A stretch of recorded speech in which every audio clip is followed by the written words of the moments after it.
Nous sommes à Kanoukopé, l'un des 28 villages du canton de Hihiatro, dans la préfecture d'Amou.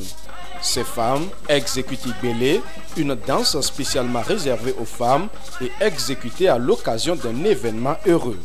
Et la bonne nouvelle, c'est qu'elles sont formées et sensibilisées sur l'accès des femmes au foncier, un droit longtemps bafoué et piétiné par des pratiques culturelles et des attitudes patriarcales. Chez nous, souvent, surtout à Poso, dans l'ancien temps, nos parents ont tellement ignoré les femmes.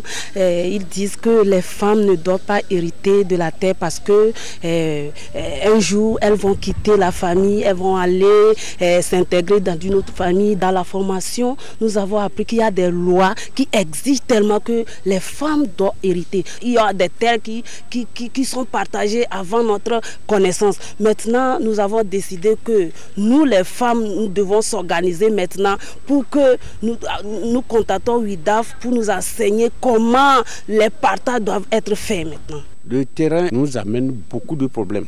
Comme à votre arrivée aujourd'hui, c'est comme vous nous avez éveillés pour que on voit comment gérer le problème du terrain. Là, aujourd'hui, je suis tellement satisfait et je vous remercie. Avant, le problème de partage de terrain dans les familles, c'était difficile. Les femmes n'avaient pas accès. Mais à partir d'aujourd'hui, comme vous êtes venus nous a éclairci, nous sommes contents que les femmes aussi auront leur accès du partage du terrain. Et je suis prêt et nous verrons l'assise et voir comment nous allons regérer les terrains qui sont déjà partagés entre nous et les femmes.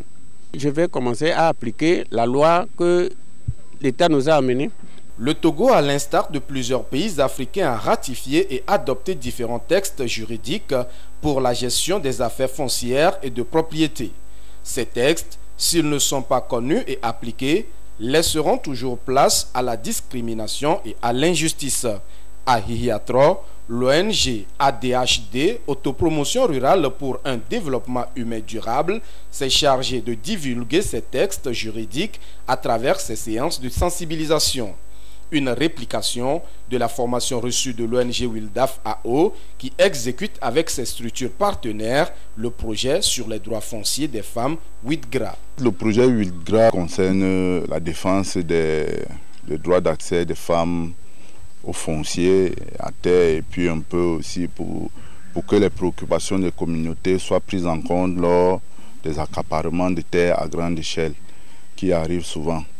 Donc l'aspect genre est mis en avant. J'apprécie le travail qui est fait par WILDAF.